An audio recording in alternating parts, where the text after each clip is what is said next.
Good morning, everyone. My name is Alex Fisher, and I'm a chartered professional accountant working at CPA Canada. And it's a pleasure to be here with you today to discuss a very important topic, saving strategies. Our presentation today will be about an hour long, and it's meant to be very interactive, so I encourage everyone to ask questions, to share their experiences, and to provide comments along the way. You should have presentation slides in front of you, enabling you to take some notes, and we'll be taking a break about halfway through, and lunch will be served at the end of our presentation. So let's take a look at our agenda today. The first thing I want to talk to you guys about is savings from a definitional point of view as an overview. We're going to touch upon some saving strategies and then go into some specifics on particular saving strategies that you can implement to reach your goals. We'll finish off with some tools and tips on how you can continue to save and keep your momentum of savings. Before we delve into the details of saving strategies, I want to touch upon the financial literacy situation in Canada and why chartered professional accountants are committed to supporting the financial literacy of all Canadians. In 2009, the Canadian Task Force on Financial Literacy was formed to support the Minister of Finance in the strategy of developing a financial literacy program for all Canadians. The task force defined financial literacy as having the knowledge, meaning the understanding, the confidence, meaning the self-assurance, and the skills, meaning the ability to apply that knowledge to make reasonable financial decisions. And we hope that this session will allow you to build your financial literacy. Most Canadians believe that money management is an important life skill, and savings is very high on their list. As chartered professional accountants, we know about money. Advising businesses and people about money is what we do. And therefore, we're very uniquely positioned to support Canadians in financial literacy and in their saving strategies. So let's take a moment to talk about the various savings forms and definitions. In general, there's two ways that you can save. You could save through your income, meaning taking a portion of your income and allocating that to a savings account. Or you could save by reducing your expenditures. And what that means is by cutting down your expenses, you would use the residual of that as a savings. So let's take an example of $200. If we wanted to save $200, the first way to do it is to allocate $200 from your pay to a savings vehicle. The second way is by reducing your expenses. So if you'd like to save $200, you'd have to find where in your expenditures you could cut $200 as a mechanism to save. It's very important to understand that a savings program will not work unless you fully commit and have a mindset to save. So you can't just want to save or choose to save. You have to fully and wholeheartedly commit to savings. So what does that mean? There's really two ways that you can, or two supporting ways that you can commit to savings. One of them is to have a goal in mind of what you're saving for, an aspiration. Is it for your child's education, a future home, your retirement? And every time you incur an expenditure or get paid, that will be at the back of your mind, that goal, and it'll help motivate you and commit you to save. Another good way to save is through teaming up with someone, getting social support. So find a friend, a coworker, a family member who's in the same position as you that also would like to save, and you could do it together. This will give you support and guidance and just someone to talk to as a motivation to your saving strategy. In order to start saving, you really have to understand what you're getting, your income, and what you're spending on, your outflows or expenses. In order to do that, you really would have to keep track. And a best way to do that, or one of the best ways to do that, is through a budget. A budget will allow you to identify your expenses, what you spend on, how often you spend on it, and how much do you spend on it. And all of us might think we know how much we spend or what we spend our money on, but until you put pen to paper and fully analyze and track your expenses, you don't have a full appreciation of how much you're spending or what you're spending on. So let's take a classic example called the latte factor, or the latte example. If we spend $5 a day on a latte or coffee, over a year that'll equate to just over $1,000. That's $1,000 of spending on a coffee. So you have to ask yourself, do I get enough satisfaction from the coffee or latte to justify $1,000 worth of spending? Or could that $1,000 be spent on something else? Something I get more satisfaction of, or a goal that's more important to me, such as my child's education, a home, a vacation. A budget would allow you to gain insight into your spending habits, the insight into that $1,000 worth of spending. A budget, once again, allows you to identify, to track, and understand your expenses, and particularly what you spent on, how much you spend, and how often you spend on these items. When you look at it in total, you'll gain insight into your spending habits, allowing you to make any necessary adjustments for savings so you could realize your actual savings goals. So now let's take a few moments to talk about some specific saving strategies. Up here, we're outlining a few saving strategies that you can implement. One of them being pay yourself first, another being invest your investment income, a third one possibly being managing your expenditures. Fundamental to all of these saving strategies is understanding your income and expenses and managing your income and expenses. And a mechanism to do that, again, would be through a budget, through tracking, identifying, and quantifying your expenditures to understand what you spend, how much you spend, and how often you spend on them. So even though a budget is listed up here as a saving strategy, I believe that you could use the budget to support all of these saving strategies. And in reality, saving strategies that you would implement may be a mix of the ones above. So the first saving strategies we'll talk about is called pay yourself first. And I think this one is the most intuitive or understandable to most people.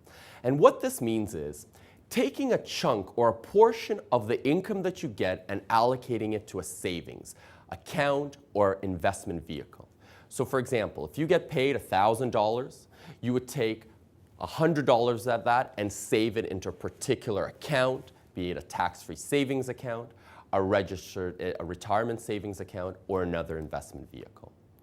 You could use the advice and support of a qualified and trusted professional advisor to determine which of these savings vehicle is most appropriate for you. But at the end of the day, what you're doing is you're committing to allocate a portion of your income to savings and also committing to live on the remainder. Fundamental to your saving strategy is measuring your success against your actual goals.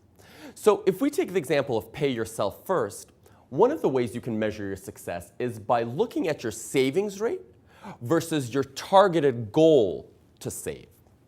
So if you add up all of your savings for the year, all of your savings to your savings account, your registered retirement savings plan, and let's pretend that number is $5,000. And if you make $50,000 in a year, for that year you've saved 10%, meaning $5,000 over $50,000 gives you 10%. If your targeted goal was 12%, meaning you wanted to save 12% of your income, you know you fell short by 2%, which indicates, one, you should be either allocating more of your income to savings or reducing some of your expenses, allowing you more room to save. Let's revisit the budget discussion. Poll of hands. How many people in the room would say they have a budget, but it's in their head? Okay, so about 10. And how many people would say they follow a budget, if they have one, effectively, that they stick to their budget? Okay, about 4. So what does that indicate? That pretty much indicates that, one, people have a hard time following their budget, and that a budgeting process is difficult to stick to or to honor. So many of you are wondering, if this is the case, why am I up here advocating a budgeting process? The reason is that a budget is one of the best mechanisms to help you understand your spending, control your spending, and motivate you to save. Once again, a budget is fundamental, either by paper or through an Excel worksheet or through an online database, a fundamental tool to help you track, identify, and measure what you spend on. So let's get started on some of the specific steps that you would do to save. The first one is identifying all of your income and expenses. Most experts would say that you would need to track your income and expenses for about a week, but ideally a month, to get a true and holistic picture of what's coming in and what's going out. The second one is goal setting. This is very important because, as we mentioned before, goals is what keeps you committed and motivated to save. And goals really have to be specific. What are you saving for? What are you aspiring to? Is it to send your child to university or college? Is it for your retirement, a future home, to renovate your home, a dream vacation? So it's very important to have a clear understanding of what you're saving for. The third step is an action step. What specific steps and actions will you implement on a daily basis to help you achieve your goals? Number 4 is a budget. You could use a paper budget, an online tool, or an Excel spreadsheet. There are various resources to help you budget. But the goal is to identify, track, and understand what you're spending and give yourself a target of where you should be at, what you should be spending for a particular expense or expenditure. And the 5th one is measuring your success. Revisiting that budget to see how you're doing, how you're tracking against your actual expenses versus your budgeted expenses. To compare the two to make sure that they're aligned, and if they're not aligned, to determine what action steps are needed to get your expenses in line to the budget. When setting a goal, the more detail you have, the better you can plan for it, and the more likely the goal will become a reality. You've probably heard of SMART goals, and what SMART goals are specific, they're measurable, they're action-oriented, they're realistic, and they're time-frame. And when you're setting your goals, it's very important that that goal statement have attributes that cover all of these elements. So does anyone have an example of a financial SMART goal? Would anyone be able to share that with me? Okay, so here's one. Here's an example of a specific goal. So we'll start with S. My spouse and I want to go on a month-long vacation to Australia. That's pretty specific. You're telling me that it's you and your wife want to go to Australia for a month. What about measurable? A measurable goal. What would be an example? Okay, a measurable goal. I'm going to spend $5,000 for my flight and accommodations and meals. That's pretty measurable. So you're saying I need $5,000 for particular elements of your trip. How about action-oriented? Can anyone give me an action-oriented goal for my scenario? Okay, I'm going to research reasonably priced hotels online and work with a specialist travel agent. So that's an action-oriented goal, something that you're going to do. Let's talk about a realistic goal. A realistic goal will be, I will travel during the off-season and save $400 a month for the next year. That's pretty realistic in my example to say you're going to travel during off-season, not during peak times, which will allow you to maybe get a discount on your flight and accommodation. And you're setting forth a specific goal that you think is measurable, $400 a month. It's very important to know your limits and to set goals in line with those limits. Finally, a time frame goal. Can someone give me an example of a time frame goal for my example? Okay. How about this one? I want to go to Australia next May, which gives me more than a year to save my money. So that is time frame. You have a year to do it. $400 a month over the next year. You're going to seek a travel agent's help over the next year. So you have a focus point. To help you with your goal setting process, I'm going to be distributing a goal setting worksheet where you can write down your top 5 values or goals and the specific steps that you will do to achieve them. Hopefully this will help you in your planning process.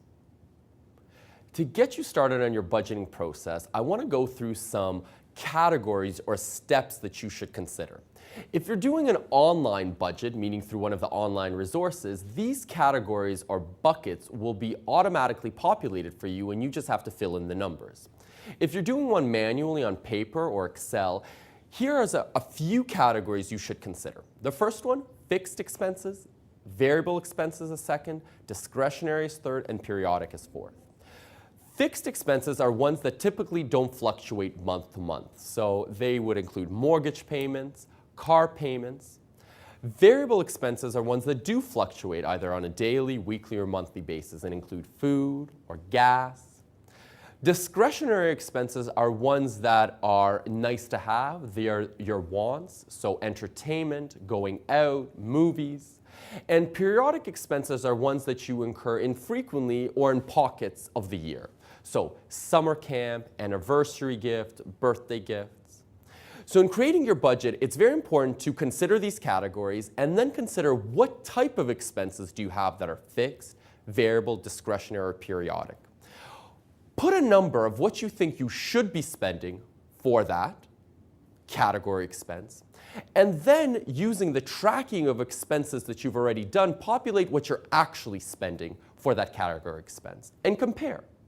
If you're spending more than you'd like to, you need to reduce the expenditures in that category. How do you do that? Well, we need to think about or develop specific strategies for savings. What specific techniques will you use? So if we touch upon, for example, variable expenses, and we budgeted $600 for food, but are actually spending $900. Can anyone in the room give me some ideas of what we can do to cut down our expenses on food to get us to a reasonable $900 budget? Yes, over here. So we could shop at discount retail chains or bulk food chains. We could look for sales. We could buy in bulk. Okay, those would all maybe allow us to reduce our spending on food. How about if we look at heat? That's maybe a hard one. Anyone in the room? Okay, yes? Right, we could have a programmable thermostat that will reduce the heat during off hours when we're not at home and increase the heat when we are at home, helping us reduce our heat bill. Discretionary expenses. Can anyone give me an example of how can we reduce our discretionary expenses? Okay. So treating special events like spa days or basketball, going to basketball games or hockey games as truly special events that are planned and envisioned ahead of time and not done on a regular weekly basis. If you're talking about clothes, could you possibly fix your clothes, meaning a suit, if you can tailor it in and if it's too big, or let a suit out? And being cautious about what you spend on. Fundamental to your savings strategy should be the consideration of reinvesting your investment income. By reinvesting your investment income, you will be able to achieve several things. One is you will be able to accumulate your savings, let your savings grow. Two, you will receive the power of compounding, meaning that you will be able to earn incremental interest on your interest income. And three, you will have the potential to earn more dividends on the income that you reinvested. The power of compounding is very strong and powerful concept. Albert Einstein once declared that compound interest is the greatest mathematical discovery of all time. And this example, or this quote, is the best illustrated through the following example.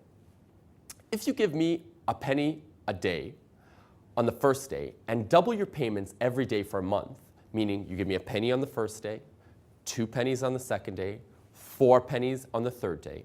At the end of the month, you'll owe me about $10 million. That's the power of compounding.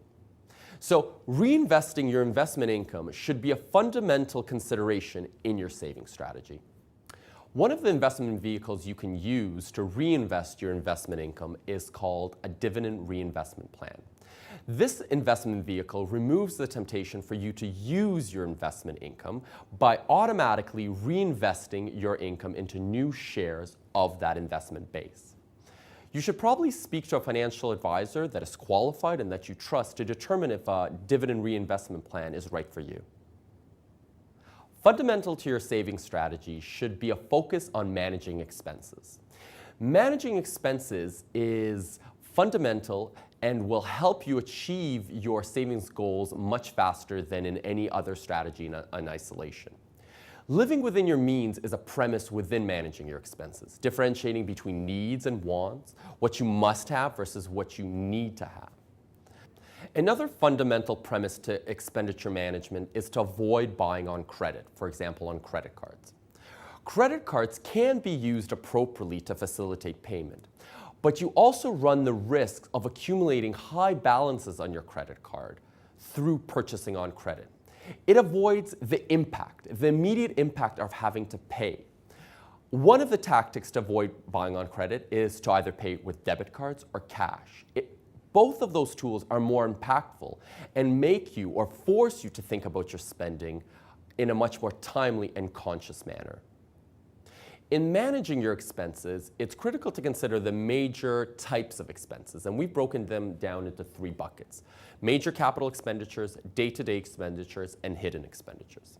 Major capital expenditures include mortgage payments, payments for your car or major household appliances. Day-to-day expenditures include ones on gas, groceries, phone bill. And there's also hidden expenditures, such as ones with credit cards. And what we mean by that is credit cards have inherent hidden expenditures embedded in interest charges that you would be paying if you hold an interest balance or a balance on your credit card. Let's touch upon major capital expenditures. Let's take your mortgage, for example. When getting a mortgage or considering renewing your mortgage, consider, did you get competitive bids? Or did you only go to 1 or 2 financial institutions? Consider going to more than 1 or 2. Beyond the big banks, go to credit unions or other financial advisors that provide credit to make sure you get the most competitive interest rate. Did you negotiate the terms of your mortgage? The interest rates that are posted are negotiable to a certain degree, so ask if any discounts are available. And also, in considering the terms of your mortgage, do you understand the specific payment schedules and embedded features in your mortgage? For example, did you know that if you take out a $200,000 mortgage, for example, at a 6% rate for 25 years, if you pay on a monthly basis, you'd be paying about $183,000 of interest. However, if you speed up your payments and pay on a weekly basis, you'd be paying in total of about $148,000. The difference is $35,000 of savings just by changing the frequency of your payments. So in considering a major capital expenditure such as a mortgage, consider, do I have the best rate? Can I renegotiate my rate to a lower rate? Am I taking advantage of all the payment mechanisms allowed in my mortgage agreement? Another major capital expenditure is a vehicle. When thinking about a vehicle, think about, do you need a new car or can you get by a used car? They're different cost prices. 2, if you do settle on a new car, do you need a luxury car or can you go with more of an economy brand car to get you from point A to point B? Again, we're always focusing and differentiating between needs and wants and keeping our fundamental goals in the background. If you buy a car, did you get competitive bids? Did you negotiate? Did you ask for a discount? If we look at household appliances, it is true we need household appliances. But can you plan to purchase them in the future? If that's possible, can you look for discounts? Can you wait for a special offer to be available? And when purchasing these appliances, do you really need that extended warranty? Extended warranties are offered at a price. In order to determine do you need the extended warranty or not, consider what is the original manufacturer's warranty? What is the return policy that they're offering? And with that consideration, you'll be able to make a more educated decision on if I should purchase the warranty or not.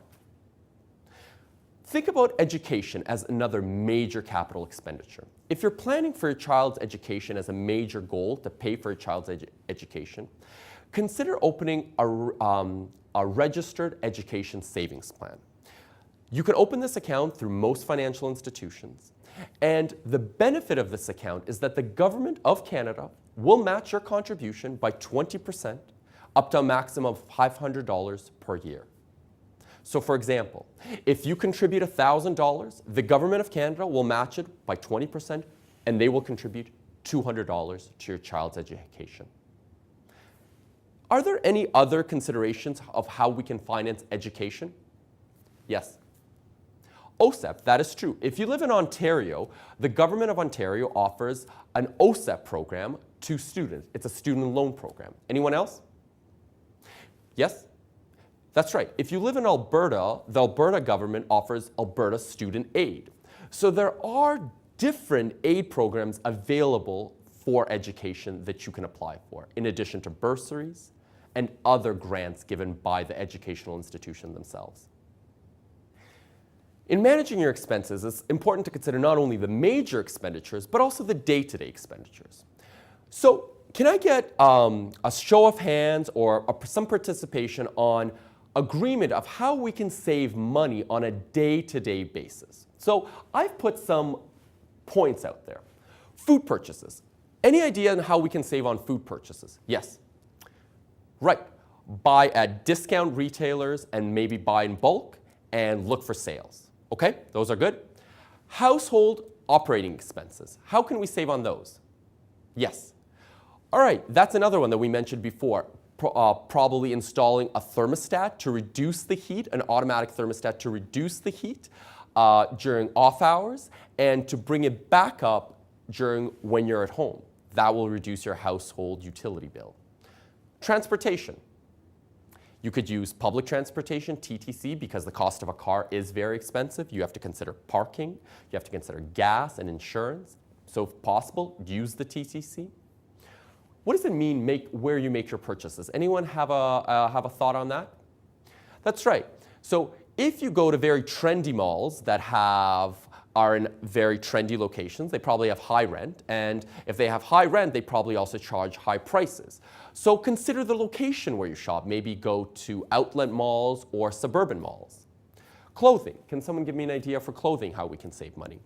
That's right. You can refit your clothing. You can consider when you buy your clothing, look for sales or buy off season. Okay? How about vacation or travel? So the vacation or travel is what we mentioned before. Travel off season, use a travel agent, look for last minute deals. Memberships. So memberships would be either golf memberships or gym memberships. So for example, if you only use the gym, your gym membership to run on a treadmill and your condo or an apartment building has a treadmill, consider using that treadmill as a mechanism for exercise, reducing your membership fees. My personal favorite day-to-day expenditure topic would be lottery tickets. Some people view lottery tickets as low cost, high reward, and that could be true. From another perspective, if you think about it, if you spend $20 a week on lottery tickets, over a 35-year time period, considering a 10% growth rate, that equals to about just over $300,000. So simply by not buying lottery tickets, you win. Over 35 years, with a 10% growth rate, you'd save about $300,000. Let's touch upon hidden expenditures, particularly credit cards. If you hold a credit card balance, do you know what interest rate you're paying on that balance? Typically, credit cards charge interest between anywhere 18 to 22%, which is considered a relatively high interest rate. So if you do hold a credit card balance, consider seeking the advice of a qualified financial advisor to help you develop strategies of how you can reduce your interest rate and your interest rate payments. Do you pay interest each month? If you do, consider allocating more funds to that payment, allocating excess fund to pay down that principal, reducing your debt and your future expenses. Consider getting out of credit card debt in total. Typically, payments should be allocated to the credit cards or debt with the highest interest. Typically, those are credit cards. Think about listing the credit cards with the highest interest from highest to lowest and paying those off first. Did you know that people spend 23% more when they buy with credit cards than with cash? The implication is that the tendency to spend increases when you're buying on credit. Cash is king. So if you buy with cash, the tendency to spend decreases. Keep the savings momentum going.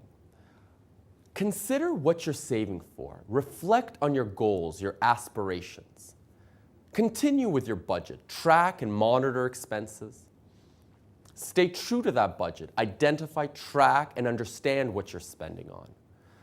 The budget is a living document. If facts and circumstances change, revisit it, adjust it to make sure that at the end you will be able to realize your goals and saving strategy. To support your saving efforts, we're listing some possible tools and aids to help you implement your saving strategies. Included is a Canadian's Guide to Money Smart Living published by CPA Canada. Thank you very much for joining us today. I hope you found the presentation helpful and useful in giving you some insight into implementing some great saving strategies. At this time, we'll be taking any additional questions.